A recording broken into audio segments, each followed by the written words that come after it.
Hey, what's up everybody? Welcome to the channel.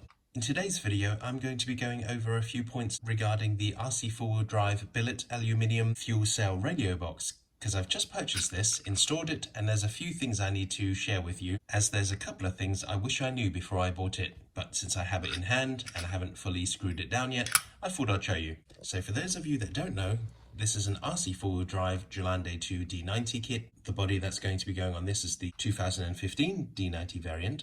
And the fuel cell in the back is usually like this. I believe it's some kind of plastic. And this box is designed for you to mount your receiver inside. There are some other electronics you can fit in here too, depending on your build and depending on the space that you require. As I was online shopping at the RC4WD website, I saw this come back in stock, so I thought I might as well throw one in there, see what this product is all about, as I've never had one before. So the first thing I want to show you is how I've wired it. I have the wires coming out here like this. I've got my SYRC light control system down here and my Futaba receiver just underneath in there. You probably can't see it. As you can see here, there is quite an aggressive angle I've used to mount these wires. Now, the reason I'm doing this video is to show you some of the work I've done on here. Originally, this angle here and this side here is quite aggressive. It wasn't quite sharp, but it did feel quite aggressive to my fingers. And since I'm going to be mounting the wires like this, the angle is quite steep. So what I did was I sanded down the corners just to make them very round and feel soft to the touch. Here's some close-up pictures of what that looks like.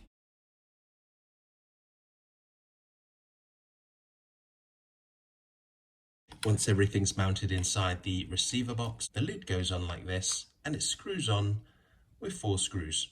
Now, one of the main benefits of this box is if you have the original plastic receiver box that comes with the kit, here I'll put the lid on just to show you. If you're like me, I always put my hand underneath the model like this when I'm picking it up. Sometimes my finger will go past the bumper and push up. This places a lot of stress on the connecting points, and if I'm really unlucky, I may end up weakening that and probably break it eventually. I'm not saying that it is going to break, I'm just worried it will.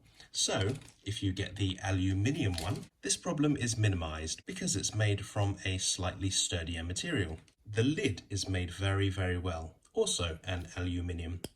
This plate that has been placed on top is actually screwed in. All these little screws that you see here are little miniature screws that are physically screwed in. There is one issue with that. The underside of these screws go all the way through and stick out the bottom, and they are very, very sharp. Here's a picture of what it looks like.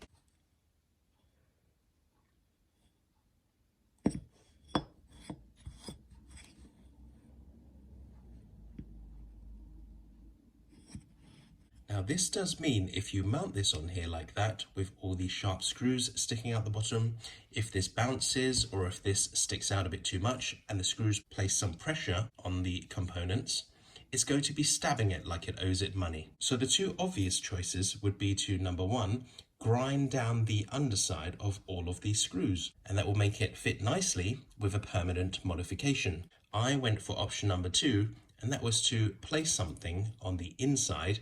This is unsightly hot glue. I could have done a lot better, but I just did it in a hurry.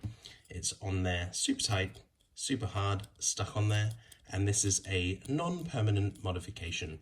If one day I didn't want this, I would just peel the hot glue off and all the screws would be intact with no modification. And this is what the box looks like installed. So that was it for this video, just a very quick one today. If you're in the market for a new receiver box and are considering this information in this video may have been some help to you. Thank you very much for watching, and I'll see you next time.